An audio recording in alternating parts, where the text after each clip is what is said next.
প্রত্যেক দিন ভাই সকালে আসবো, কি খাওয়াবেন? যমুনার মাছ দিবেন? 24-এর গণ অভ্যুত্থান যদি ফেল করে, এর প্রত্যেকটা দায় সামরিক বেসামরিক আমলারা, রাজনীতিবিদদেরকে নিতে হবে।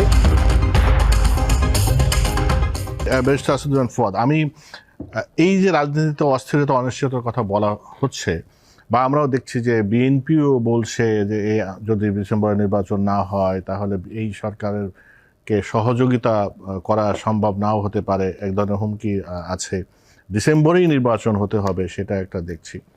আবার অন্য অন্য দলের দিক থেকে আপনাদের দলের পজিশন অবশ্যই বলবেন, অন্য অন্য দল একটু ফ্লেক্সিবল, যে ঠিক আছে নির্বাচন দেন, যত তাড়াতাড়ি সম্ভব দেন, যে ঘোষণা বলছেন সেই ঘোষণার মধ্যেই দেন। কিন্তু এই যে কোনো একটা বড় রাজনৈতিক দলের সাথে দূরত্ব বেড়ে যাওয়া, বা এই যে জনগণের মধ্যে একটু হতাশাও তো তৈরি হয়। ধন্যবাদ। নির্বাচন নিয়ে আসলে আমার কাছে কোনো অনিশ্চয়তা আমি দেখতে পাচ্ছি না।